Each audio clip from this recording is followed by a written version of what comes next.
Howrah bridge. এটি ভারতের longest cantilever bridge.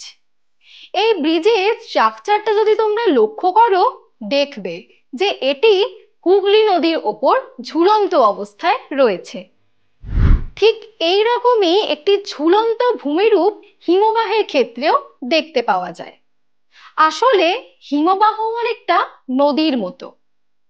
মূল নদীতে যেমন বিভিন্ন দিক থেকে উপনদী এসে মিলিত হয়, ঠিক তেমনি উপত্যকায় প্রধান হিমবাহের সঙ্গে চারিদিক থেকে ছোট ছোট হিমবাহ এসে মিলিত হয়।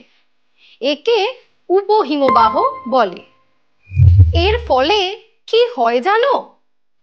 মূল হিমবাহের ক্ষয় ক্ষমতা অনেক বেড়ে যায়, ফলে উপত্যকা এখানে বেশ গভীর হয় এবং আয়তনেও বড় হয়। আর উপহিমবাহ দ্বারা গঠিত উপত্যকাগুলি আয়তনে ছোট হয়।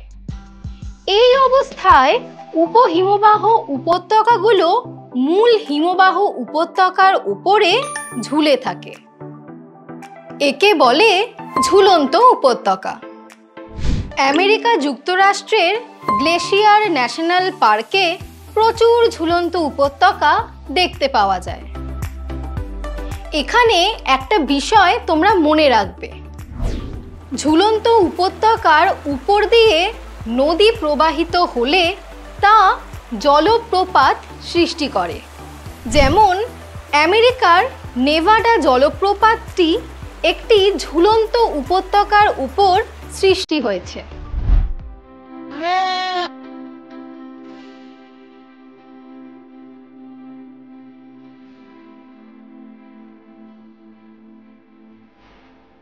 জানো, হিমবাহের ক্ষয়কার্যের ফলে এইরকম ঘুমন্ত ভেড়ার মতো এক প্রকার ভূমিরূপ সৃষ্টি হয়।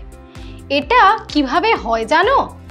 আসলে উৎপাটন ও অবঘর্ষ ক্ষয় দ্বারা হিমবাহ প্রবাহের দিকে যদি উঁচু ঢিবির মতো অংশ থাকে, তবে তার একদিক অবঘর্ষ পদ্ধতিতে মসৃণ হতে থাকে, আর অন্যদিকে উৎপাটন পদ্ধতিতে পাথর খুলে এসে ওই অংশটিকে এবড়োখেবড়ো করে দেয়।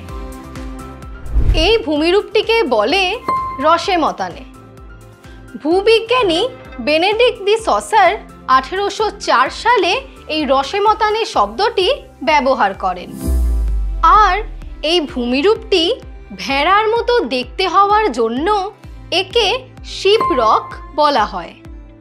কাশ্মীরের লিডার নদী উপত্যকায় প্রচুর রসেমতানে দেখতে পাওয়া যায়।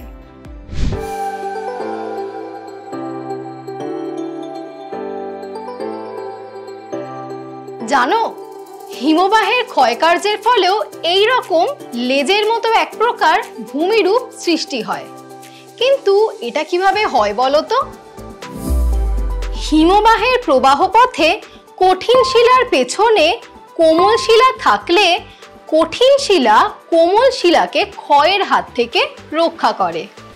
ফলে কঠিন শিলা সামনের দিকে উঁচু ঢিবির মতো অবস্থান করে, আর কোমল শিলা পিছনের দিকে সরু লেজের মতো ভূমিরূপ সৃষ্টি করে।